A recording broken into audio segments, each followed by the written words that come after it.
La partie civile pour les questions.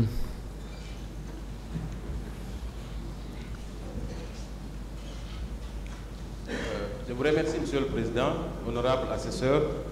Je me donne la parole pour poser quelques questions à Monsieur le ministre. Monsieur Camara, oui. À l'entame de votre propos, vous avez parlé de délicatesse du pouvoir et surtout les difficultés qu'il y avait autour du président Dadis pour prendre ces décisions, n'est-ce pas? Si vous l'avez compris comme ça, oui. C'est juste un petit rappel, puisque c'était hier. Oui. Très bien. Et vous avez dit qu'il était surpris, il était surpris de la manifestation qui avait été projetée, n'est-ce pas? C'est votre interprétation? D'accord. Très bien. Et qu'il ne trouvait pas de raison suffisante pour organiser une quelconque manifestation, n'est-ce pas? Est-ce que vous le maintenez? Je n'ai pas dit qu'il ne trouvait pas de raison à la manifestation, mais j'ai dit qu'il n'envoyait pas la motivation de son point de vue, compte tenu des bons rapports qu'il avait avec la plupart des acteurs politiques et de l'habitude de discussion qui s'était instaurée entre eux et lui. Très bien. C'est l'idée que je voulais.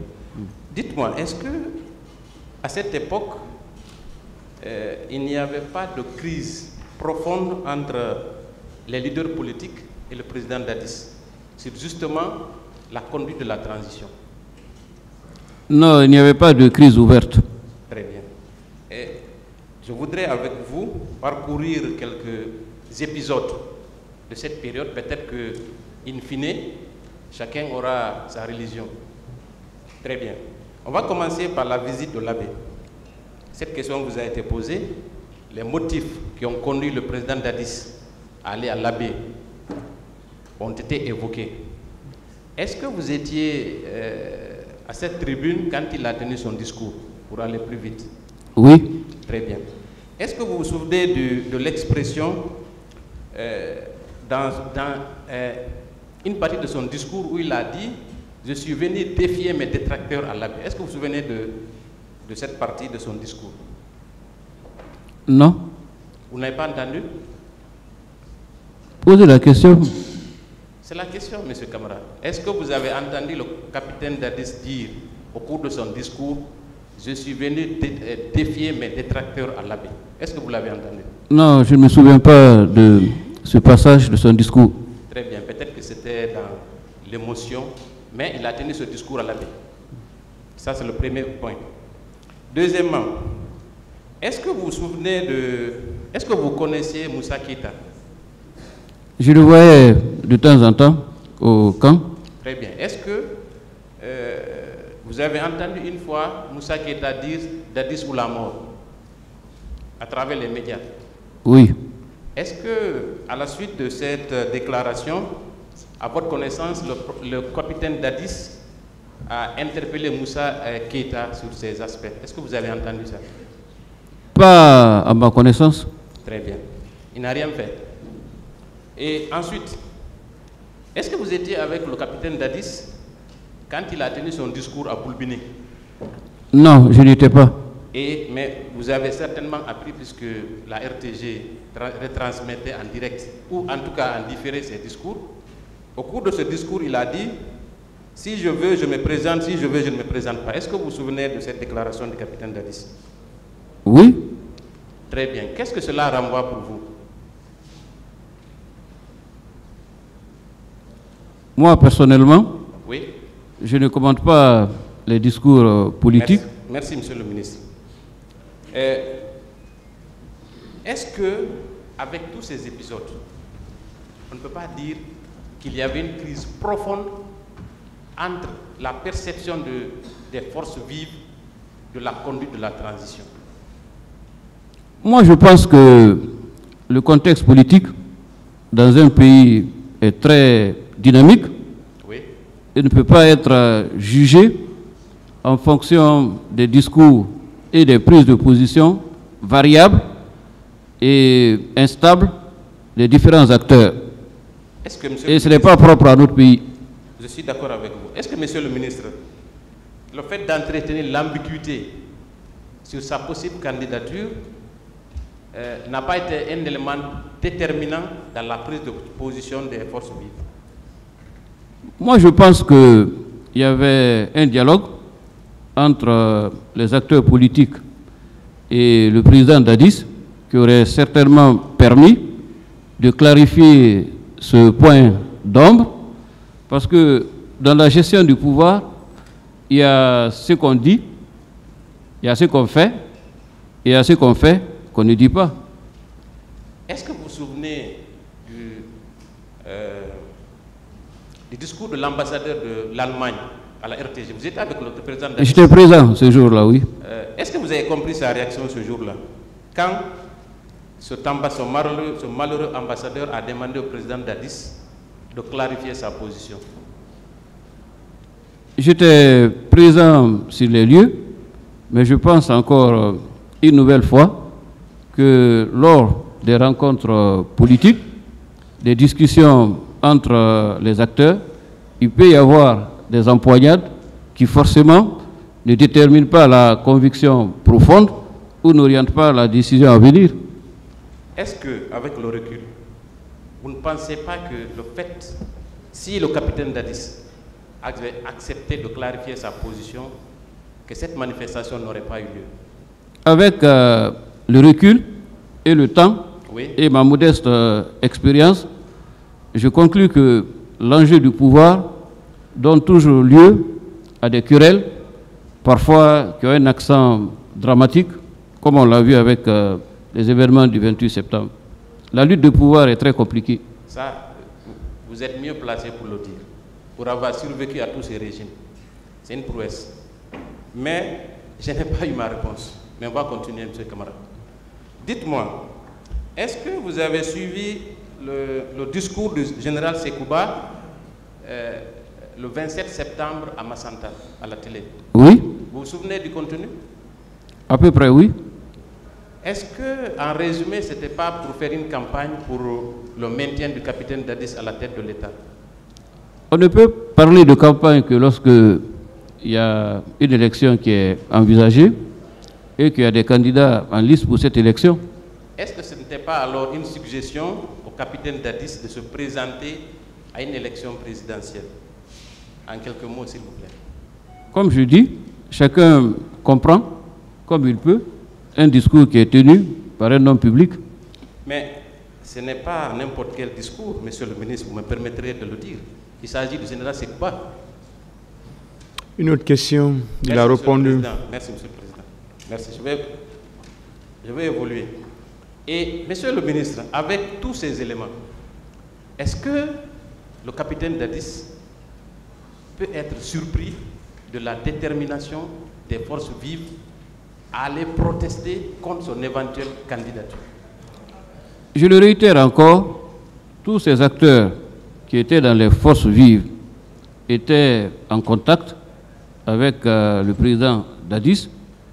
Ils étaient également reçus par lui, parfois pour parler de la transition, parfois pour parler d'autres questions que je préfère ne pas évoquer ici, parce que relevant des apartés entre un chef d'État et des partenaires à lui. Merci, monsieur le ministre. Est-ce que vous savez que cette manifestation a été projetée au moins une semaine avant la date indiquée? Est-ce que vous étiez au courant? Bien sûr, les manifestations, c'est toujours des jours avant qu'elles se tiennent. Très bien. Alors, pourquoi avoir attendu la veille, selon vous?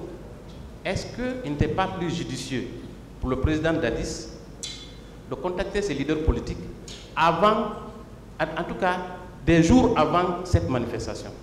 Comme je vous l'ai dit, l'idée de manifestation n'était pas dans sa tête.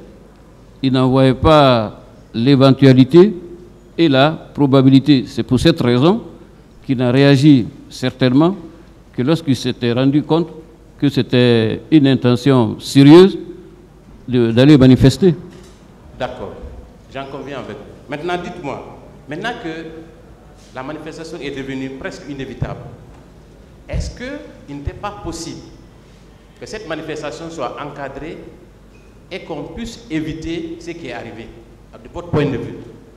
Vous savez, maître, jusqu'à la dernière minute, pour être honnête, on avait l'espoir que la manifestation n'aurait pas lieu. Parce que le président Dadis lui-même a essayé de négocier, comme je l'ai relevé ici, un report et une délocalisation de la manifestation. Et à l'aube du 28 septembre, les chefs religieux, qui sont l'ultime recours dans nos sociétés, parce qu'il est arrivé très souvent, hier et même maintenant, que lorsque toutes les voies de recours sont épuisées, qu'on fasse appel aux bons offices des chefs religieux qui constituent le dernier maillon de la chaîne et qui le plus souvent réussissent là où tous les autres échouent. Donc jusqu'à la dernière minute, il y avait l'espoir, avec la médiation des chefs religieux, que la manifestation n'ait pas lieu. Très bien. Et vous-même, vous avez dit que vous étiez favorable à ce que la manifestation soit autorisée, n'est-ce pas? J'ai toujours été favorable aux manifestations. Très bien. Et dans son entourage, vous avez dit qu'il y avait deux courants antagonistes. Est-ce que vous réitérez ces dires ici? Pas lui seul en tant que chef d'État. Tous les chefs d'État ont ces deux courants antagonistes. Oui. Y compris lui. Très bien. Et à ce propos d'ailleurs, vous avez utilisé, il y avait des faucons et des colombes, n'est-ce pas? Oui. Alors, dans ce groupe-là, puisque vous vous connaissez tous, est-ce que vous pouvez nous citer quelques colombes? Écoutez, moi, personnellement... Vous étiez une colombe? Je suppose. Très bien. Mais je ne peux pas parler des autres parce que je n'assistais pas à tous les entretiens du président qui a plusieurs collaborateurs civils, militaires. Et quoi faites-vous, monsieur? Il n'y a personne à la porte? Est-ce que dans ce groupe, vous avez dit qu'à chaque fois que le président Dadis, à chaque fois qu'une question se posait, il aimait distribuer la parole autour de lui, n'est-ce pas? Donc c'est à cette occasion que chacun donnait son avis, n'est-ce pas? Donc dans ces conditions, il y a forcément des colombes et des faucons, n'est-ce pas? Oui. Alors, est-ce que vous pouvez nous citer quelques colombes ou quelques faucons pour qu'on sache quels sont ceux qui ont en tout cas encouragé le capitaine Dadis dans cette voie tragique? Maître, je me suis engagé à ne pas parler des personnes et à me limiter strictement à mon témoignage. Je réponds à votre question parce qu'il faut le faire par courtoisie et également pour le respect du tribunal, mais ce n'est pas propre au régime du CNDD d'avoir à son sein des faucons et des colombes. C'est la nature intrinsèque de tous les régimes politiques. Est-ce qu'on peut considérer Moussa Keïta comme un faucon? Je ne voudrais pas parler de lui en particulier. Très bien. Et ce qui est certain, les faucons ont pris le dessus. C'est évident. Très bien. Autrement, cette tragédie n'aurait pas eu lieu, n'est-ce pas? C'est certain. Merci. Alors, et dans son entourage proche, quand ces événements ont eu lieu, vous avez dit ici que M. Issa Camara vous a conduit au camp. Oui. N'est-ce pas? Oui. Et qu'à cette occasion, vous l'avez aperçu dans un couloir se lamentant, si je peux utiliser l'expression. Ils m'ont trahi. C'est ce que vous avez dit hier. Je n'ai pas dit qu'il a dit qu'ils m'ont trahi. Il a dit quoi, s'il vous plaît? Tu as vu ce qu'ils m'ont fait? Ah, ok, autant pour moi. Alors, est-ce qu'à cette occasion, vous avez échangé avec lui sur ceux qui ont fait ceux qui lui ont fait ça? Est-ce qu'il vous a dit les noms? Non, après cette déclaration, il a continué dans son bureau, qui n'était pas loin, puisque c'était à quelques centimètres du couloir attenant au bureau, et j'ai marché dans ses pas. Très bien. Et à cette occasion également, vous avez dit qu'il y en a, la plupart disaient que les morts étaient suite à une bousculade, n'est-ce pas? Oui. Est-ce que vous pouvez citer ces noms? Quels sont ceux qui disaient ça?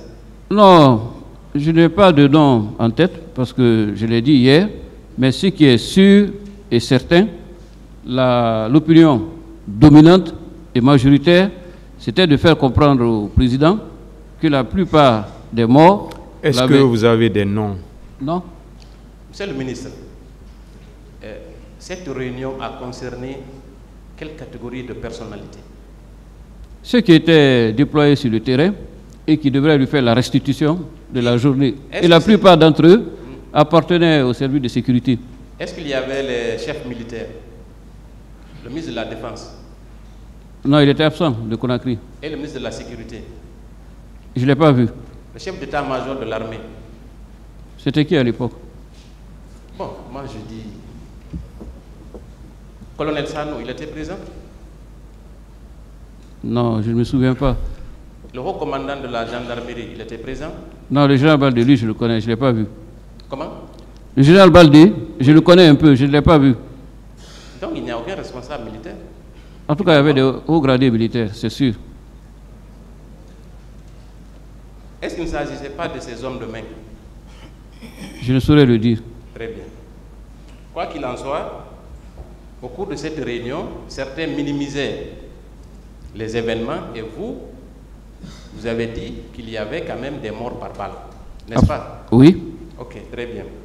Et est-ce que vous comprenez le capitaine Dadis?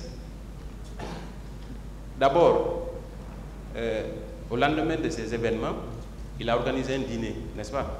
Vous étiez présent à ce dîner? Non, ce n'était pas un dîner, c'était un déjeuner. Très bien. Et c'était un déjeuner de presse.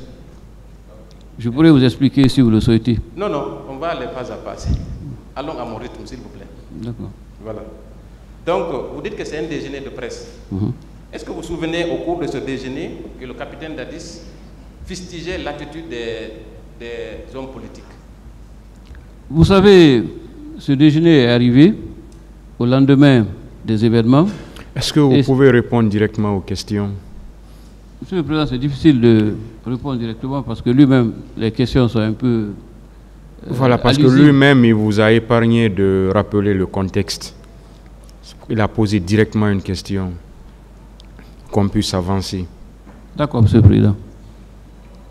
Reprenez votre question, s'il vous plaît. Merci, Monsieur le Président. Est-ce que vous vous rappelez du discours qu'il a tenu? Pardon. Est-ce que vous comprenez le fait pour le capitaine Dadis de fustiger l'attitude des hommes politiques en les rendant responsables de ce qui s'était produit au stade? C'était sa version des faits. C'était sa version des faits. Est-ce que vous trouvez ça cohérent? Je n'ai pas de commentaire. Merci. Est-ce que, avec le recul, il aurait été possible que cette manifestation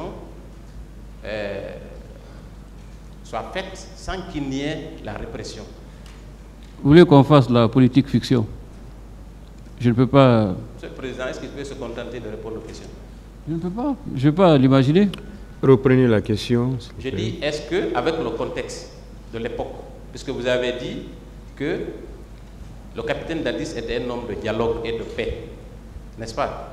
Est-ce que cette manifestation aurait pu avoir lieu sans qu'il n'y ait la répression? Je suppose, s'il y avait eu un accord entre les acteurs. Comment? Je suppose, s'il y avait eu un accord entre les acteurs et les parties prenantes. Maintenant, quelle était la partition, à votre avis, que devait faire, qui incombait aux hommes politiques? Quelle était leur partition? Je ne pourrais pas me prononcer à leur place. Quelle était la responsabilité du président Dadis face à cette manifestation, puisque vous étiez à côté de lui, vous avez demandé à ce qu'il autorise la manifestation? Je n'ai pas de commentaire. Est-ce que le capitaine Dadis a autorisé la manifestation? Je crois qu'il était d'accord qu'elle ait lieu. Est-ce que, oui ou non, le capitaine Dadis a autorisé la manifestation? Je ne peux pas répondre par oui ou non. D'accord. Et est-ce que vous étiez au courant que le capitaine Dadis a décrété le 28 septembre comme étant un jour férié? Non, je n'étais pas au courant. Très bien. Est-ce que vous savez que les bérets rouges, la garde présidentielle, s'est invitée au stade du 28 septembre? Je n'étais pas au stade, donc je ne peux pas dire qui était présent, pas appris? Qui était absent. Oui, je l'ai appris à travers la presse, mais il m'est difficile de le dire moi-même. Très bien. Et pour Pour finir, monsieur le ministre, est-ce que vous vous sentez toujours redevable au capitaine Dadis? Redevable de quoi? De vous avoir nommé au poste. Une autre question. Je vous remercie, monsieur le président. Monsieur le Président. Merci, Monsieur le Président. Je voudrais savoir, Monsieur Camara, est-ce que c'est l'étendue des dégâts, l'immensité, la monstruosité des dégâts causés au 28 septembre qui vous ont poussé à démissionner? J'en ai expliqué suffisamment les raisons hier. Est-ce que vous pouvez revenir là-dessus? J'ai dit que je n'étais pas à l'aise avec la situation et j'estimais que je ne pouvais rien y changer. Et donc déjà, je n'étais plus motivé pour la fonction que j'avais pratiquement abandonnée. Donc j'ai formalisé par un acte de démission. D'accord. Bien.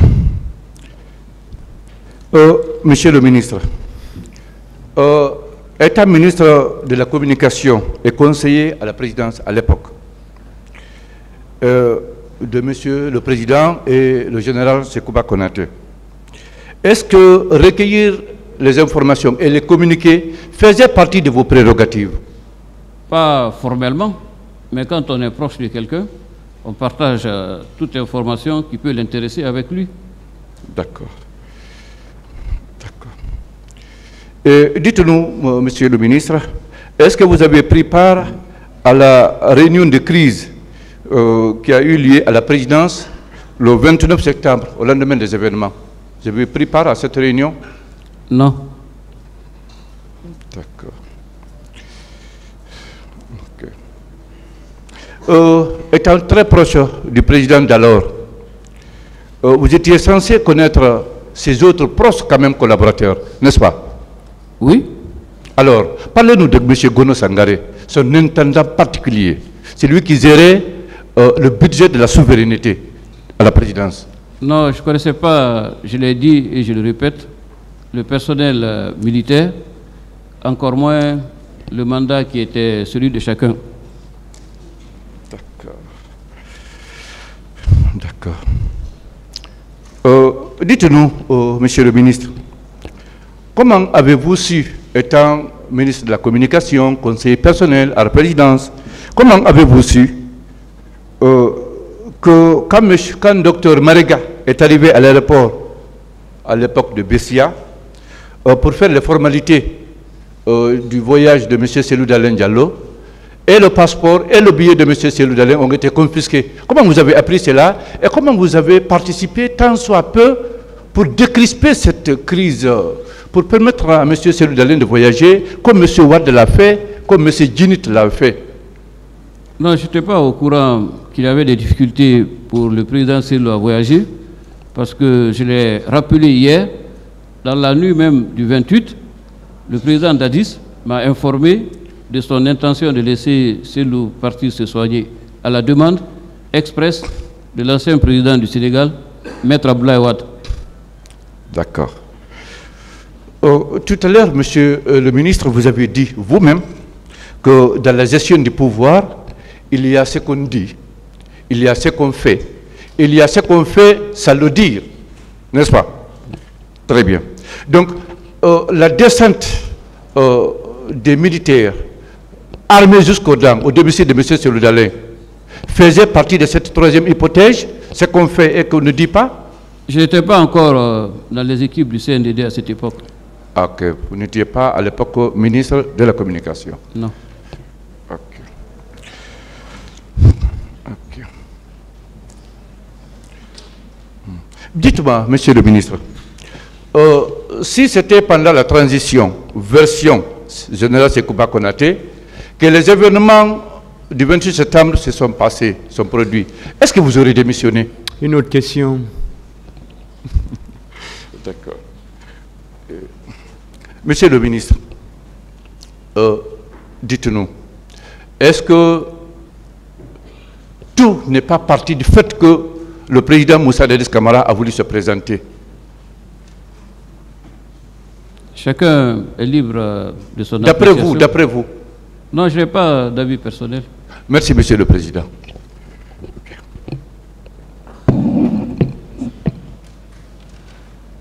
Merci, Monsieur le Président. Merci, honorable assesseur. Monsieur le ministre, en tant que ministre et conseiller personnel de Monsieur le Président Dadis et du ministre de la Défense, je voudrais que vous nous parliez des préparatifs de la candidature du président Moussa Dadis Camara, puisque vous partagiez toutes les informations. Vous êtes trompé. Je n'ai jamais été conseiller de l'un ou de l'autre des personnalités que vous venez de citer. La fonction précise, c'était ministre de la Communication auprès du président du CNDD et du ministre de la Défense. Vous n'étiez pas conseiller spécial? Non. D'accord. Parlez-nous des préparatifs de la candidature du président Moussa Dadis à l'élection présidentielle. À ma connaissance, il n'y a jamais eu de candidature pour la préparer. D'accord. Est-ce que vous vous souvenez du meeting qui avait eu lieu au stade du 28 septembre, organisé par le mouvement Dadis doit rester? Oui, je me rappelle de ce meeting. Est-ce que vous savez que ce meeting était organisé en perspective de la candidature du président Moussa Dadis? C'est vous qui me l'apprenez. Étiez-vous présent Oui. dans ce meeting? Oui. Est-ce que vous aviez entendu le discours de la jeunesse ce jour qui relevait de ce mouvement? Oui. Est-ce que vous savez que dans ce discours, le mouvement avait sollicité la candidature du président Moussa Dadis et que le président avait dit qu'il allait réfléchir? Un appel à candidature n'est pas une candidature. Oui, mais c'était un appel à candidature. Venant de qui? Du mouvement. Même vous, demain, vous pouvez me demander d'être candidat. C'est à moi de décider. D'accord. Est-ce que vous vous souvenez de la rencontre des élus locaux et du CNDD au Palais du Peuple, à l'occasion de laquelle certains élus locaux, notamment celui de Pita et celui de Dubreka, avaient déclaré que toute la population adhérait à la candidature du président Moussa Dadis Camara? Tous les élus, pratiquement du Sénégal, ont demandé à Macky Sall d'être candidat. Répondez à, Répondez à la question, s'il vous plaît. J'ai répondu, Monsieur le Président. Non, vous avez répondu par rapport au Sénégal. Moi, je parle de la Guinée. Ce qui s'est passé au Palais du Peuple ce jour-là. Je n'étais pas à la rencontre avec ces élus. Vous ne vous souvenez pas de ce meeting? Non, je n'y étais pas. Non, non. Là où j'ai été, je vous l'ai dit, je n'y étais pas. Est-ce que vous savez que cela faisait partie des perspectives de sa candidature? Vous me l'apprenez à cette barre? D'accord. Le tribunal appréciera. Alors, allons-y à l'abbé.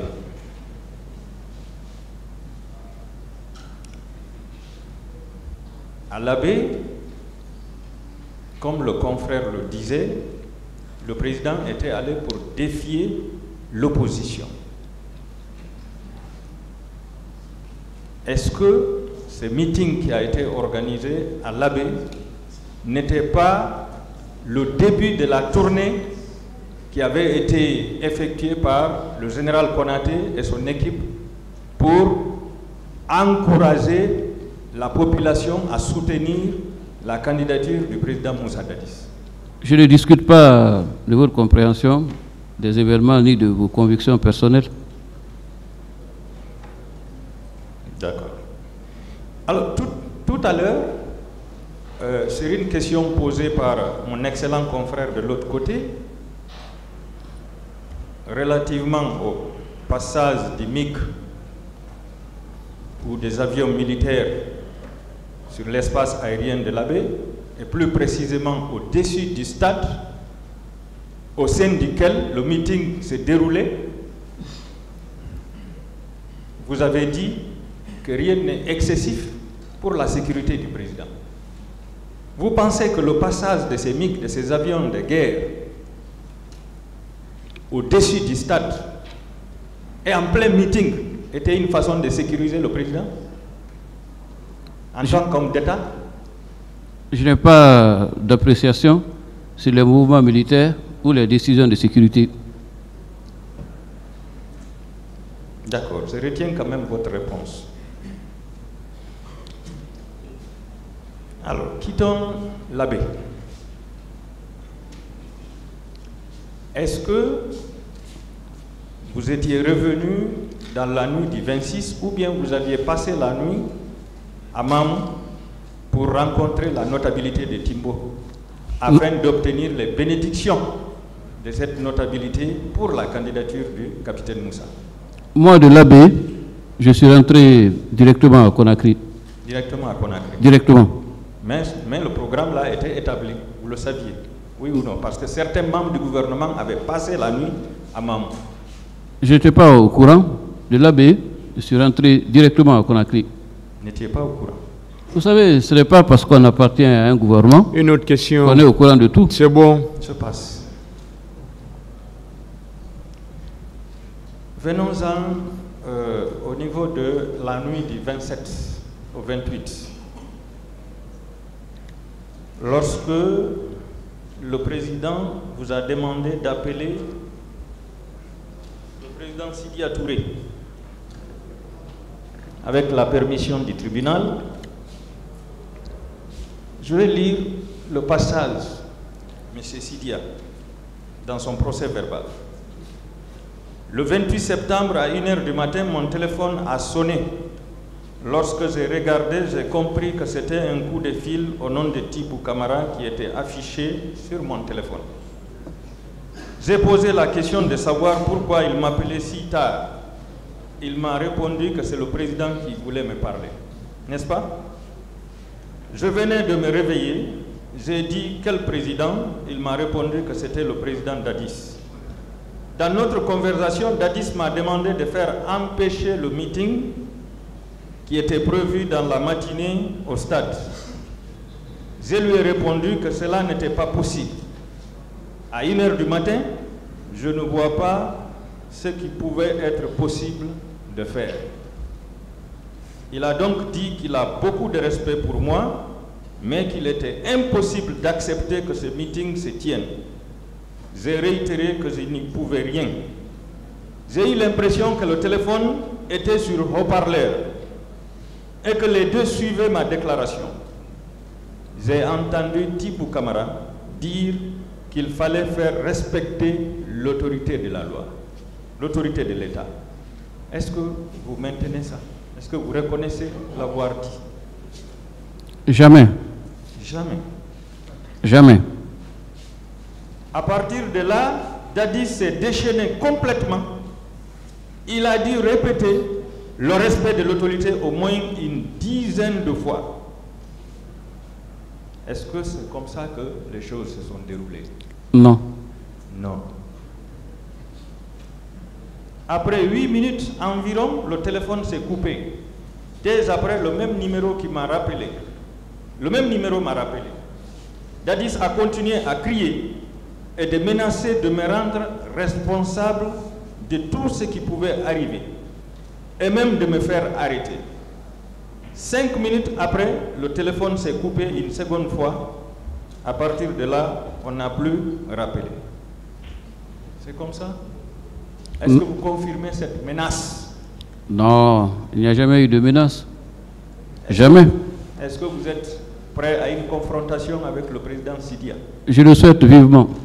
D'accord. Alors, vous avez dit que le téléphone s'est coupé et vous n'avez pas pu le rappeler. Je voudrais savoir si à la présidence il n'y a pas une ligne privilégiée, en tout cas spéciale, qui ne permet pas ce genre d'interruption. Non, pas à ma connaissance. Il n'y en a pas?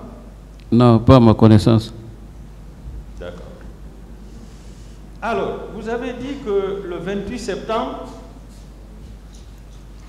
vous dormiez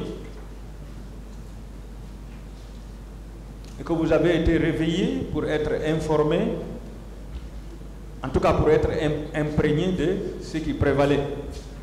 Oui. Alors, à 1h du matin, vous étiez avec le président de la République en train de négocier sur le report du meeting, ce qui n'a pas été accepté. Comment vous pouvez prouver à l'opinion que vous avez pu vous retirer pour aller s'endormir alors que vous vous attendiez à une telle manifestation à laquelle le président s'y opposait? Non, je ne m'attendais pas à cette manifestation parce que, comme je l'ai dit, il y a eu une première médiation la nuit et une seconde devrait être amorcée le lendemain par les chefs religieux. Et je suis de nature optimiste. Jusqu'au bout, j'ai pensé qu'un accord aurait été trouvé. Donc, vous ne vous attendiez pas que la manifestation se déroule le lendemain? Non. Non. D'accord. Alors, tout de suite, en répondant à des questions des confrères, vous avez dit que le président n'était pas opposé à la manifestation. Comment vous pouvez être affirmatif pendant que son ministre de l'administration du territoire et de la décentralisation avait fait un communiqué interdisant toute manifestation dans la journée du 28 septembre? J'ai commencé hier par dire que je parle de ce que moi, personnellement, je sais, j'ai vu, j'ai vécu. Monsieur le ministre, vous avez dû avoir une rencontre interministérielle ou même avec le président, au cours de laquelle vous avez parlé de cette manifestation pour que des décisions ou des résolutions soient dégagées pour ordonner au ministre de l'administration du territoire de faire un communiqué afin d'interdire toute manifestation, ordonner également au ministre du Travail et de la fonction publique afin qu'il indique que cette journée était chômée fériée, et en même temps au ministre de la Jeunesse et du Sport pour que ce dernier fasse un communiqué pour dire que le stade n'était pas disponible, qu'il était fermé. Il a fallu quand même une rencontre gouvernementale au cours de laquelle vous ne pouviez pas être absent, monsieur le ministre. Oui ou non? S'il y a eu de telles réunions, je n'ai pas été au courant et je n'y ai pas participé. Je suis formel et j'attends qu'on m'en apporte la preuve du contraire. Vous êtes formel que vous n'étiez pas au courant du communiqué fait par le ministre de l'administration du territoire? Je vous ai parlé de ce que je sais. Vous êtes formel que vous n'étiez pas au courant du communiqué fait par le ministre de la fonction publique? J'ai parlé de ce que je sais. Ok. Alors, dans cette nuit du 27 au 28, une réunion s'est tenue discrètement à la présidence là-bas, au cours de laquelle il a été discuté des dispositions à prendre pour la répression de la manifestation. Est-ce que vous étiez présent au cours de cette réunion? Si une telle réunion a eu lieu, je n'y étais pas présent. Vous n'y étiez pas présent. D'accord. Est-ce que vous êtes au courant que le président avait ordonné à la hiérarchie militaire de caserner tous les militaires et de ne laisser que les gendarmes et les policiers pour assurer le maintien de l'ordre avant la manifestation? Est-ce que vous étiez au courant de ça? Non. Vous n'étiez pas au courant? Non. D'accord. Alors, étant proche de Monsieur le Président tous les jours, est-ce que vous savez que la garde présidentielle ne relevait que du président? Je ne connais pas l'organisation interne propre à la sécurité du président de la République. Ce n'est pas de mon ressort. Ce n'est pas de votre ressort. Non. En tant que ministre de la Communication. Sans portefeuille, oui. D'accord. Alors, le 28 septembre, Monsieur le ministre, connaissant votre proximité avec le président et votre proximité avec le ministre de la Défense, étant donné que le ministre de la Défense était absent de la capitale, il était à l'intérieur du pays, est-ce que dans la matinée du 28 septembre, vous n'étiez pas avec le président Moussa Dadis?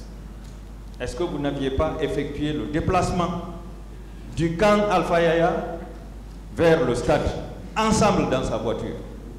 Non, je vous ai dit là où j'étais dans la matinée du 28. Est-ce que vous pouvez apporter la preuve que dans cette journée, vous n'étiez pas ensemble? Bien sûr. Vous pouvez apporter la preuve? Bien sûr, c'est tellement facile. C'est comment?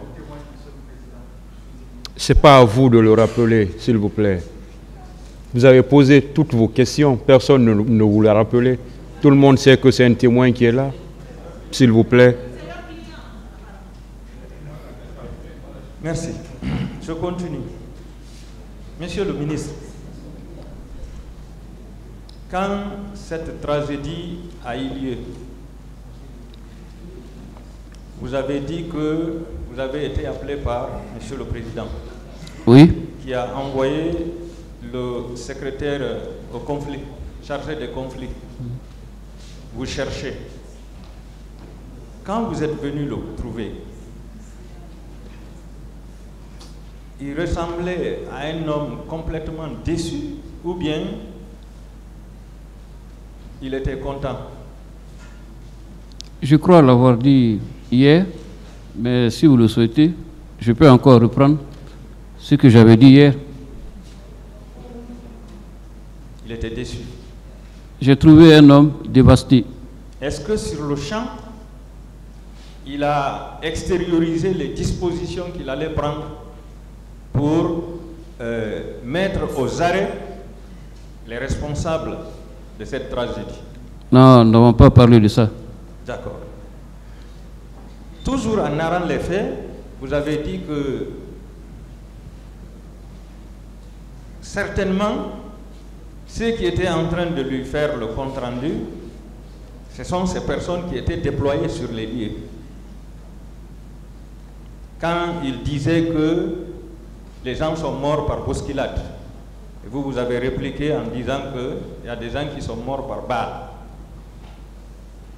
Alors, est-ce que vous pouvez nous identifier ces personnes pour le tribunal et pour les victimes? Puisque s'il y a compte rendu, c'est qu'il y a eu mission, Monsieur le ministre. Oui ou non? Non, ce n'est pas ma compréhension des faits. Ceux qui disaient au président, Monsieur le Président, les gens sont morts par bousculade. Vous l'avez dit hier, que certainement c'est ceux qui étaient déployés sur le terrain. Est-ce que vous pouvez les identifier, ne serait-ce que 2 ou 3 personnes pour le tribunal?